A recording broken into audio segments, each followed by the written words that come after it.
అందరికీ నమస్తే. Welcome to our channel. Vizianagaram జిల్లాలోని అత్యంత ప్రతిష్టాత్మకంగా నిర్మిస్తున్నటువంటి భోగాపురం అంతర్జాతీయ విమానాశ్రయం ఎట్టకేలకు తుది దశకు అయితే చేరుకోవడం జరిగింది.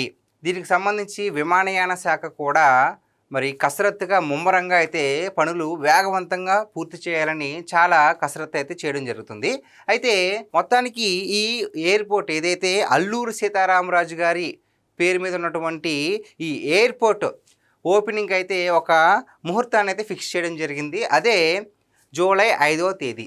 అయితే అధికారికంగా ఇంకా ప్రకటన రాలేదు. కానీ ఎందుకు ప్రకటన రాలేదు అంటే ఈ ఎయిర్పోర్ట్ ఎన్నో ఇందాక మనం స్టార్టింగ్లో చెప్పుకున్నట్లుగా ఎంతోమంది రిజెక్షన్స్, ఎంతోమంది అంటే స్పెసిఫిక్గా జగన్మోహన్ రెడ్డి గారు ఎర్రబస్సు రాని ప్రాంతానికి ఎయిర్పోర్ట్ అవసరమా అని చెప్పేసి భోగాపురం ఎయిర్పోర్ట్ గురించే ఒక ఉద్యమంలాగా చాలా అంటే ఒక పోరాటం చేసేలాగా ప్రత్యేక రాష్ట్రం కోసం ఏ విధంగా పోరాటం చేస్తామో ఆ విధంగా సభలు పెట్టి ప్రజల్ని గ్యాదర్ చేసి భోగాపురం ఎయిర్పోర్ట్ అవసరమా అని చెప్పేసి అయితే తీవ్రంగా వ్యతిరేకించడం జరిగింది ఈ భోగాపురం అంతర్జాతీయ విమానాశ్రయానికి. అయితే ఎట్టకేలకు ఇది పూర్తవుతుంది అని తెలుసుకున్న తర్వాత జగన్మోహన్ రెడ్డి గారు అసలు నా వల్లే కాదు ఇది జరిగింది, నా వల్లే కదా దీనికి ఇంతలా రూపాంతరం చెందింది అని చెప్పేసి క్రెడిట్ చోరీకి అయితే ఆయన సిద్ధపడటం జరిగింది. అది ప్రజలందరూ కూడా గుర్తించడం కూడా జరిగింది. సో మొత్తానికైతే విమానయాన శాఖ జూలై 5వ తేదీన ఓపెనింగ్ అయితే అనుకుంటున్నారు. సో మన ముఖ్యమంత్రి చంద్రబాబు నాయుడు గారు ఇన్నేళ్ల తర్వాత మొత్తానికి మనం అనుకున్నది జరుగుతుంది. ఉత్తరాంధ్ర రూపురేఖలు మారిపోయే విధంగా ఈ భోగాపురం అంతర్జాతీయ విమానాశ్రయం ఉండబోతుంది. కాబట్టి వచ్చే జనరేషన్స్కి ఇది చాలా బాగా ఉపయోగపడుతుంది. ఏకంగా ఒక ఏటకి అంటే ఒక సంవత్సరానికి 60 లక్షల మంది ప్రయాణించేలాగా ఇక్కడ ఏర్పాట్లు అయితే తొలి దశలో అయితే నిర్మితం అవుతుంది. ఈ ప్రతిష్టాత్మకమైన ఈ భోగాపురం అంతర్జాతీయ విమానాశ్రయం ఓపెనింగ్కి ఏకంగా ప్రధానమంత్రి వచ్చి ఓపెనింగ్ చేస్తే బాగుంటుందని చెప్పేసి మన రాష్ట్ర ముఖ్యమంత్రి వర్యులు నారా చంద్రబాబు నాయుడు గారు చాలా గట్టిగా అయితే నిర్ణయం తీసుకున్నారు. సో ఆ మేరకే నరేంద్ర మోదీ గారికి కూడా ఆహ్వానం వెళ్ళిందని ఒక సమాచారం. ఆయన కనుక వస్తున్నారు అని అంటే ఆ తేదీన ఆయన రావడానికి వీలవుతుంది అని ఖరారైతే కనుక మొత్తానికి జూలై 5వ తేదీన గ్యారెంటీగా ఫిక్స్ అయిపోద్ది. లేదు అప్పుడు కుదరట్లేదు అనుకుంటే కనుక ఎప్పుడు వీలైతే అంటే మహా అయితే ఇంకొక కొన్ని రోజులు ముందు కానీ లేదంటే కొన్ని రోజుల తర్వాత కానీ మొత్తానికి ఆయనకి ఎప్పుడు వీలుంటే అప్పుడు వచ్చేలాగా మొత్తానికి ఆయన చేతుల మీదుగానే ఓపెనింగ్ చేసే విధంగా అయితే నారా చంద్రబాబు నాయుడు గారు అయితే గట్టిగా ఫిక్స్ చేయడం జరిగింది. అంతేకాకుండా ఈ ఓపెనింగ్ మామూలుగా ఉండకూడదు.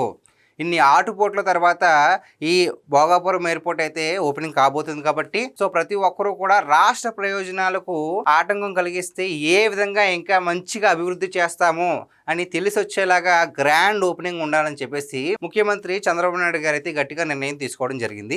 ఈ నేపథ్యంలో ప్రారంభోత్సవ గడువుకు అనుగుణంగా నిర్మాణ పనుల్లో వేగం పెంచేశారండి. ముఖ్యంగా విమానాశ్రయానికి అనుసంధానించే ప్రధాన రహదారుల నిర్మాణాన్ని జూన్ నెలాఖరుకల్లా సరే పూర్తి చేయాలని చెప్పేసి ప్రభుత్వం అయితే ఒక డెడ్ లైన్ ఇచ్చేసింది. జూలై 5వ తారీఖున ఓపెనింగ్ అనుకుంటున్నారు. కాబట్టి సో జూన్ నెలాఖరుకల్లా ఈ ఎయిర్పోర్ట్కు ఏదైతే రన్వేస్ కానీ లేదంటే చుట్టుపక్కల రహదారులు కానీ మెయిన్ రహదారులన్నీ కూడా పూర్తి అయిపోవాలి, ఎటువంటి ఆటంకం కలగకూడదు అని చెప్పేసి రాష్ట్ర ప్రభుత్వం నుంచి ఆదేశాలు అయితే వెళ్ళడం జరిగింది. సో ఆ తర్వాత విశాఖపట్నం నుంచి భోగాపురం వరకు నిర్మిస్తున్న 6 లేన్ కోస్టల్ హైవే పనులు కూడా యుద్ధ ప్రాతిపదికన సాగుతున్నాయి. ప్రయాణికులకు ఎటువంటి ఇబ్బందులు కలగకుండా రవాణా వ్యవస్థను సిద్ధం చేయడంలో యంత్రాంగం నిమగ్నమైంది. సో ఎట్టకేలకు భోగాపురం ఎయిర్పోర్ట్ సిద్ధమైపోయింది. ఉత్తరాంధ్ర రూపురేఖలు మారే విధంగా అయితే ఈ భోగాపురం ఎయిర్పోర్ట్ అయితే చాలా అద్భుతంగా నిర్మిస్తున్నారు. చూస్తే కనుక ఈ మోడల్ కానీ చాలా డిజైన్ కూడా చాలా యూనిక్గా అనిపిస్తుంది. గతంలో జగన్మోహన్ రెడ్డి గారు ఎర్ర బస్సు కూడా రాని ప్రాంతానికి ఎయిర్పోర్ట్ అవసరమా అంటున్నారు. ఇదే మాట కొన్నేళ్ల తర్వాత అంటారా అంటే అసలు దానికి ఆస్కారమే లేకుండా పోద్ది. ఎందుకంటే చూస్తూ ఉండండి, చంద్రబాబు నాయుడు గారు ఒక విజన్ ఉన్న నాయకుడు. హైదరాబాద్ లో ఆయన శంషాబాద్ ఎయిర్పోర్ట్ కట్టినప్పుడు అన్ని ఎకరాలు అవసరమా అంటే అన్ని వేల ఎకరాలు అవసరమా అని చెప్పేసి ఆనాడు చాలా మంది వ్యతిరేకించారు. అయితే ఇప్పుడు దాని ఆవశ్యకత నేడు శంషాబాద్ చూసుకుంటే కనుక మొత్తం నగరం పెరిగింది, చుట్టుపక్కల వాళ్ళు వస్తున్నారు, ప్రయాణాలు పెరుగుతున్నాయి. ఇప్పుడు ఆనాడు చంద్రబాబు నాయుడు గారు చేసినటువంటి ఆలోచన ఈ రోజుకి బాగా ఉపయోగపడుతుంది. అంతేకాకుండా మైక్రోసాఫ్ట్ని తీసుకొస్తున్నప్పుడు కంప్యూటర్లు కూడు పెడతాయి అని చెప్పేసి చాలామంది వ్యతిరేకించారు. ఇక్కడ కొండలు గుట్టలు ఉన్న చోట హైటెక్ సిటీ అవసరమా, రోడ్లు మనకి ఏమన్నా కూడిపెడుద్దా, లేదంటే ఇవన్నీ ఎందుకు అని చెప్పేసి చాలామంది రాజకీయ నాయకులు కావచ్చు, ప్రముఖులు కావచ్చు, చాలామంది వ్యతిరేకించారు. మరి అటువంటి హైటెక్ సిటీ ఇప్పుడు ఏ రేంజ్లో ఉందో ప్రతి ఒక్కరూ చూస్తే ఇది నిజంగా భారతదేశమైనా అన్నట్టు విధంగా ఇప్పుడు ప్రాణం పోసుకుంది.